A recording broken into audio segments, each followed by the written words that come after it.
자, 동격 구문에 관한 이야기를 조금 해봅시다. 동격 구문은 여기는 예문은 별로 없었는데 원래 동격 구문은 꽤 괜찮은 어법이에요. 사실은 구문 자체로도 중요하고 어법적 기능으로도 여러 번 시험에 나오는 놈이기 때문에 한번 정리해둘 필요가 있다 이렇게 볼 수 있습니다. 한번 봅시다. 네.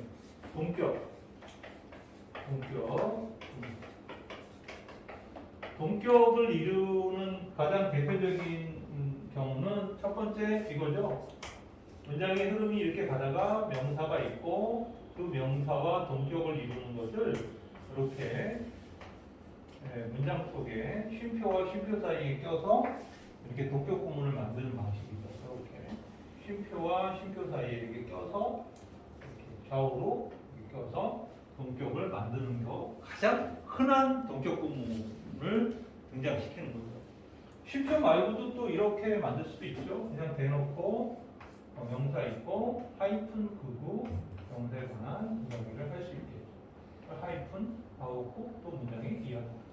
하이픈을 이렇게 이용해도 동격이나 추가 부여를 나타내는 설명이 되겠죠. 혹은 컬론이죠. 컬론이나 세미컬론 같은 거 이용해도 이렇게 이용해도 이 뒤에는 보통은 추가적인 설명이나 동격, 특히 컬론은 동격, 이퀄을 의미하죠. 그렇죠? 이퀄을. 그래서 컬론과 세미컬론 이용하는 것 이런 것들은 이제 우리가 문장 속에 문장 구조에서 쉼표 양쪽에 쉼표 찍고 양쪽에 하이픈 긋고 있고 혹은 콜론이나 세미콜론이 있으면 동격이 발생할 확률이 높다. 이렇게 이해하면 되겠죠. 쟤는 뭐 어려운 구문이라고 보기는 힘든 거예요. 이제 문제는 동격 구문이라는 게 기계적으로 존재한다라는 거예요. 어떤 특정하게 동격 구문이 존재하는데 그 첫 번째가 명사 다음에 전치사 오부 명사 이렇게 나올 때 이 오부가 이어가는 오부 동격 구문. 일반적으로 오부 동격 구문은 부를 만들 때 많이 등장시키는 거죠. 그래서 뭐 예문을 우리가 한번 만들어 보면 I dream of visiting Paris. 나는 꿈꿨다. 파리를 방문하는 것을 꿈꿨다 할 때 일반적으로 이게 이 오브 전치사가 오게 됐을 때 이 꿈을 꾼 내용에 대한 물론 전치사의 목적으로도 표현될 수 있지만 꿈을 꾼 내용에 대한 동격 구조가 일어나는 게 많아. 그리고 특히 이게 여기는 동사로 썼지만 얘를 갖다가 명사로 쓰면 대놓고 I had a dream 하고 이렇게 드림하고 이렇게 명사가 온 상태에서 오브 나오고 ing 나오면 이건 뭐 100% 동격 구조에 해당된다. 그러니까 이렇게 전치사 오브를 써서 목적어 구문을 만든 것 같지만 결국은 이렇게 명사 오브 ing 구조로 전치사 오브가 동격 구조를 나타내는데 아주 대단히 많이 활용이 된다. 근데 흥미로운 것은 바로 이런 명사 오브 ing 구조가 어떻게 전환이 되냐면 대절로 전환이 된다는 거예요. 대절로. 그러면 이 대는 졸지의 동격의 접속사가 되버리죠. 그래서 세 번째로 우리가 배워야 되는 게 바로 동격의 접속사 대시입니다. 동격 접속사 대는 우리가 신경 쓸 수밖에 없는 게 대시 이렇게 나와 있는데 문장 구조가 어떻게 되죠? 바로 앞에 이렇게 명사가 있다는 거예요. 왜? 얘랑 동격이 발생해야 되기 때문이지, 그치? 그리고 원래 접속사의 어떤 성격 그대로 뒷문장은 완전 구조를 갖는다. 완전 구조를 지니고 있다. 그러면 뭐하고 비교가 되는지를 한번 생각을 해봅시다. 일반 접속사 대시 있겠죠. 일반 접속사 대는 이 앞에 선행명사가 없잖아요, 그렇죠? 이게 없어요. 앞에 이렇게 명사를 갖지 않죠. 그리고 뒷구조는 완전 구조를 갖다 보니까 이게 비교가 되는 거예요. 요 차이로 비교가 일어나는 거죠. 그럼 당연히 우리가 알고 있는 관계대명사 대는 또 다른 성격을 보여줍니다. 관계대명사 대는 앞에 명사가 있단 말이에요. 이렇게 환행하는 명사가 있어요. 얘는 이렇게 이퀄이 아니라 이렇게 수식이 일어나는 거죠. 그런데 뒤는 어때요? 얘는 불완전한 구조를 갖죠. 불완전한. 그러니까 얘네들을 셋이서 돌아가면서 시험을 자주 나올 수밖에 없어요. 왜냐면 한 끗 차이니까 계속 하나씩 틀려. 달라요. 요거 얘는 있고 없고, 그죠? 얘는 불완전하고 완전하고 이런 식으로 하나씩 차이가 나다 보니까 돌아가면서 많이 나와요. 그러니까 동격 접속사 대은 오분은 구를 형성하고 대은 절을 형성한다라고 본 거예요. 뒤에 주어 동사 이렇게 그냥 흘러가요. 그래서 2번과 3번은 거의 같은 성격으로 많이 쓰이 이렇게 보시면 돼요. 그래서 동격에 대신 나오고, 그리고 동격 접속사 중에 이 whether라는 놈은 의미를 갖고 있다고 했잖아요. 얘도 동격 접속사로 많이 쓰입니다. 예를 들어서 앞에 doubt이라는 이런 명사라든가 wonder가 동사도 되지만 명사로도 쓰이죠. wonder와 같은 명사 혹은 question, 그죠? 이렇게 질문과 같은, 누가 봐도 의심, 궁금, 질문과 같은 의문 명사들이 있죠. 얘네들은. 그러니까 보통 whether가 의문 동사하고 주로 결합하지만 이렇게 명사, 의문 명사들하고 결합했을 때 뒤에 나오는 이 whether는 뭐냐면 동격 접속사로 쓰인다. 왜냐하면 얘 뜻이 뭐뭐인지 아닌지잖아요. 뭐뭐인지 아닌지에 대한 의심, 뭐뭐인지 아닌지에 대한 궁금증, 뭐뭐인지 아닌지에 대한 질문, 이렇게 되는 거죠. 그렇죠? 그래서 동격 구조를 동격 접속사보다는 훨씬 더 제한적인 범위에서 쓰인다. 그래서 얘가 완전히 뭐 짱먹는 애고요. 그리고 얘는 아주 제한적인 범위에서 쓰인다. 그런데 이게 조금 더 확장성을 가지게 되면 명사가 있고 투부정사가 나왔을 때예요. 그럴 때 이 투부정사가 동격의 기능을 가질 수가 있습니다. 동격의 기능. 근데 여기서 조심해야 돼요. 명사 다음에 투부정사가 나온다고 무조건 다 동격은 아니다 이거예요. 그러니까 일반적으로 명사 다음에 투부정사가 나오면 첫 번째는 주어동사 관계가 형성되죠. 주어동사 관계가 형성돼요. 두 번째는 동사 목적어 관계가 형성돼요. 그리고 세 번째가 이제 동격 관계가 형성이 됩니다. 세 번째가 동격 관계를 형성하는 거죠. 자, 이거는 선생님이 여러 번 어법 강의할 때 했었지만 여러분들이 선생님이 예문 들으면 바로 기억날 거예요. 그렇죠? 여러분들 얘기 나오잖아요. 나에겐 친구가 없어요. 그죠? I have no friend. 그죠? 친구 없어요?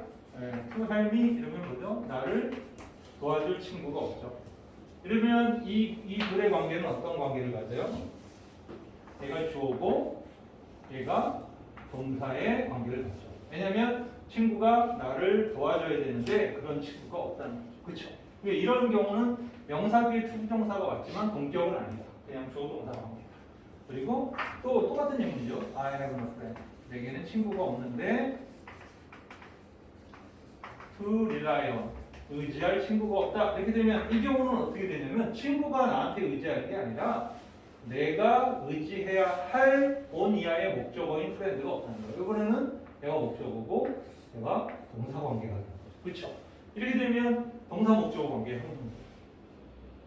그런데 이 세 번째 경우는 뭐냐면 I have no hope. 내게는 희망이 없다. 이렇게 쓰고 이 뒤에 투부정사가 나옵니다. To pass the test. 그 시험을 통과할 희망이 없어. 이렇게 되면 이 둘의 관계를 1번하고 2번의 관계에다가 한번 적용해 보면, 자, 희망이 시험을 통과하는 거 아니니까 주어동사 관계 아니, 그렇죠? 그리고 희망을 패스하는 게 아니니까 동사 목적 관계도 아니다. 그렇지? 이렇게 두 개의 관계가 성립이 안 됐을 때 남아 있는 것은 동격 관계. 어떤 희망이 없느냐 이거죠. 그렇죠? 테스트에 통과할 희망이 없는 거죠. 그러니까 둘의 동격 관계는 이렇게 형성됩니다. 이 셋 모두 이 투부정사는 형용사 용법입니다. 형용사 용법으로 쓰이는 건데 형용사 용법의 투부정사가 이렇게 세 가지의 기능을 가지고 있다라고 기억하시면 도움이 될 거예요. 그 세 가지 기능 중에 세 번째 기능이 바로 동격을 나타내는 투부정사다. 이렇게 볼 수 있죠. 그래서 헷갈리면 안 돼요. 우리가 어떤 명사가 있는데 뒤에 PPING가 얘를 수식하잖아요. 그렇죠? 이 수식하고 있는 분사가 나오는 경우와 명사가 있는데 뒤에 투부정사가 나왔을 경우는 1번 수식도 되지만 지금처럼 2번 동격도 된다는 사실을 잊으면 낭패를 당한다는 거예요. 아셨죠? 그러니까 수식하는 놈이 있어요. 얘네들은 수식이죠. 이게 수식이에요. 얘네들은 수식이라고 해요. 하지만 얘는 뭐예요? 동격. 그러니까 수식도 되고 이퀄도 되고 이런 부분들은 이 투부정사가 분사하고 명사를 설명할 때 이렇게 다른 성격, 추가적 성격이 더 있다는 것도 기억하면 거기다가 분사를 써야 되는지 투부정사를 써야 되는지를 결정할 때 어법적인 선택의 주요 포인트가 될 수 있다라고 보는 거죠. 그래서 동격을 형성하는 주요 구문들이 이렇게 있을 수 있다는 걸 전제한 상태에서 173번서부터 한번 읽어봅시다. The term blue chip come from the color of the purple chip with the highest value blue. 블루칩이라는 그 말은 용어는 포커칩의 색깔에서 온 거다. 어떤 포커칩이냐면 가장 높은 가치를 가지고 있는 포커칩의 색깔에서 온 거다. 바로 파란색인. 그래서 이 블루는 동격이 되는 거죠. 앞에 있는 컬러하고 동격이 이루어지는 거죠. 이런 거는 뭐 동격인지 아닌지 따지지 않아도 되게 쉽게, 그죠? 이 자리가 동격이라는 거 해석도 쉽게 나올 수 있죠. 174번입니다. Attitude is your psychological disposition. 태도, attitude란 당신의 심리학적 성향이다. 이런 바로 그리고 뒤에 뭐가 나왔어요? A personal determination이다. 바로 이 심리학적 성향이라는 단어와 동격이 일어나는 거죠. 개인의 사전 결정이다.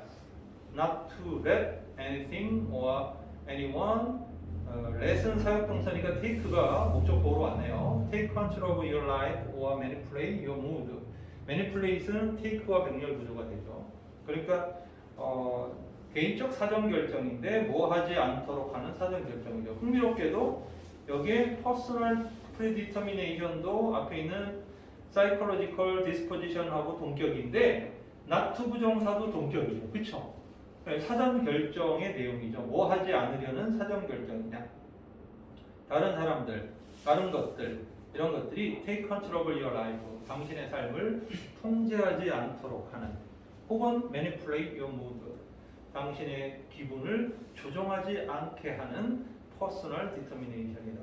사전 결정은 내가 어떤 상황이 돼서도 어떤 상황이 왔을 때 나는 울지 않을 거야. 뭐 이런 거 결정해 놓는 거. 이런 게 태도인 거죠. 그렇죠? 네. 뭐 조그만 일만 있어도 막 펑펑 우는 사람은 그죠? 그런 애더튜드를 가지는 거죠. 그래서 이런 이 애더튜드가 바로 이것이다라는 거죠. 공부에 대한 애더튜드도 선생님 자주 얘기하죠. 공부에 대한 애더튜드는 이렇게 어떻게 하겠노라는 어떤 프리디터미네이션, 그죠? 사전 결정의 내용이다. 근데 그런 사전 결정이 없으면 모티베이션이 안 된다 그랬죠? 174번 동격이 두 군데나 나왔습니다. 175번에요. There are two ways of spreading light. 빛이 퍼지는 데는 두 가지 방식이 있는데 그리고 이제 투부정사가 동격으로 왔어요. 뭐냐면 way와 동격인 거죠. To be the candle. 촛불이 되는 그리고 혹은 to be the mirror. 거울이 되는 그렇죠? 리플렉 그거 즉 그 빛을 반사하는 이슨 라이트죠? 빛을 반사하는 거울이 되는 이 두 가지 방법이 있다. 그러니까 two way 다음에 동격에 투부정사 두 개가 쉼표를 가지고 뒤에 나와 있다라는 걸 알 수 있습니다. 176번입니다. The fear of. 자, 여러분들 이 of라는 놈이 동격 갖는 말이죠. 뭐에 대한 두려움 이랬을 때 두려움의 내용이 of 이하에 있는 거죠. 그렇죠? 뭐에 대한 두려움이에요? Saying something stupid. 뭔가 약간 멍청한 말을 하는 거에 대한 두려움이죠. 근데 그게 위치 어떤 거예요? Stupid people은 never have 결코 가지고 있지 않는 두려움이죠.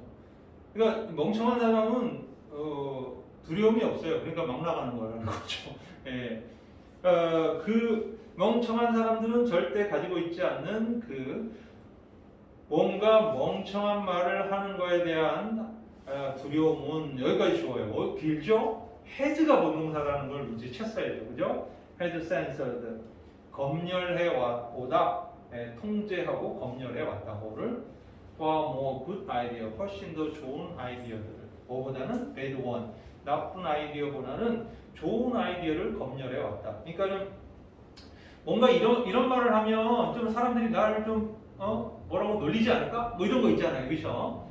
근데 그게 나중에 알고 보니까 굉장히 빅 아이디어일 수 있는데 그 망신당할까봐 욕먹을까봐 말을 못하게 되는 그 두려움이 이렇게 좋은 아이디어들을 검열을 해왔다라는 거죠. 그렇죠? 그냥 말을 했으면 정말 대박을 할 수 있는 아이디어를 그랬다는 거죠. 자, 177번으로 넘어. Genetic diversity, 유전적 다양성 이랬습니다. 유전적 다양성은 혹은 이랬습니다. The range of different inherited trait 이랬습니다. 다양한 물려받은 특징의 범위 이랬죠. Among individual 사람들 개인들 사이에서 within species 즉 종종 내에서 개인들 사이에서 다양하게 물려받은 특징의 범위인 이게 동격이돼요. 이게 오화는 여기서 즉 다시 말해서 이런 의미로 많이 쓰여요. 그래서 오화처럼 쓰이는 놈이 또 있죠. 이렇게 namely 이런 식으로 namely 즉 that is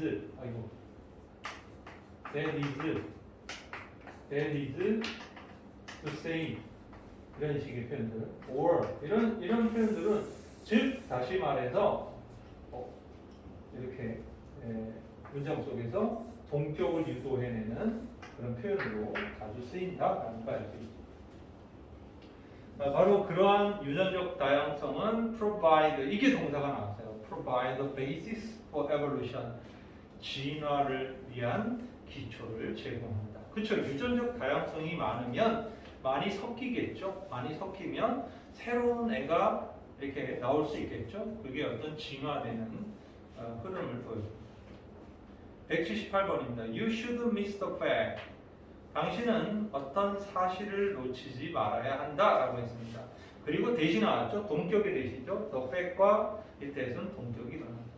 First impression, 첫인상이 do not have a lasting effect on 어디에 지속적인 효과를 지니지 못한다라는 바로 relationship between people 사람들 사이의 관계에 지속적인 영향을 끼치지 못한다라는 사실을 놓치면 안 돼. 이 말은 물론 첫인상이 중요하긴 하죠. 누굴 딱 만났는데 굉장히 기분 나빠. 그럼 그 사람은 별로 두 번 만나고 싶지 않겠죠.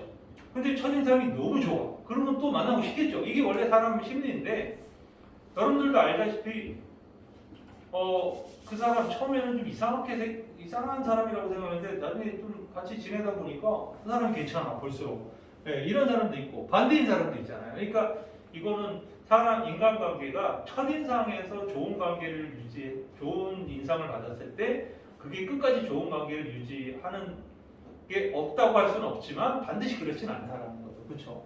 바뀔 수 있다는 사실 그런 겁니다. 물론 뭐 첫인상도 좋고 나중에 끝까지도 좋은 인상으로 남는 게 되게 훌륭한 인간관계라고 볼 수는 있는데 그러려면 여러분들이 속상한 일이 많죠. 왜냐하면 내가 참아야 될 일도 많고 내가 양보해야 되는 것도 많고 이렇게 되는 거죠. 그래서 주변 사람들한테 좋은 사람이라고 평가받는 사람들의 공통점은 일단 희생하는 사람들, 양보하고 희생하는 사람들이라 속이 썩은 사람들이죠. 그래서 오히려 그런 사람들이 정말 그런 사람이 좋은 사람일까에 대해서 우리가 물음표를 좀 해봐야 돼요. 왜냐하면 사람에 따라서 한꺼번에 팍 터뜨릴 수도 있잖아요. 그러면은 나중에 감당하기 어렵죠. 오히려 그때 기분 나쁨, 좋음 이런 걸 그때 표현을 제깍제깍 함으로써 그 사람이 예측 가능한 사람이 되는 게 오히려 편안한 사람이 될 수도 있죠. 아 쟤는 원래 뭐 이걸 좋아해, 이걸 싫어해 이게 명확하다면 예측 가능한 것은 되게 안정감을 줄 수 있죠. 예. 근데 예측 가능하지 않을 때 위험해질 수 있는 부분들이 있으니까 사람을 만날 때 그냥 무조건 순하고 나한테 잘해주고 이것만 보고 가면 물론 아주 좋은 사람도 계속 막 그 사람이 계속 좋은 사람일 수 있지만 함정에 빠질 확률도 있다. 그래서 잘 관찰하는 거. 그래서 제일 좋은 게 뭐죠? 그 사람을 잘 아는 사람의 조언을 듣는 거. 그러니까 그 사람이 친구들의 조언을 듣는 게 되게 도움이 된다고. 네. 그래서 낯선 사람, 뭐 나이트클럽 이런 데 가서 클럽 이런 데 가서 만나지 마세요. 내가 아는 애들 그렇게 해서 만나갖고 눈 맞아갖고 결혼까지 간 애들 꽤 있거든요. 근데 결혼이 성공한 케이스는 아무도 없어요. 그러니까 그 순간적인 그냥 불꽃 튀김이라는 것은 유효기간이 명확하게 존재하는 것으로 보입니다. 네. 그래서 좀 그래도 오랫동안 잘 이해하던 사람, 그죠? 이런 사람들이 좀 편할 수 있죠. 예측 가능하니까.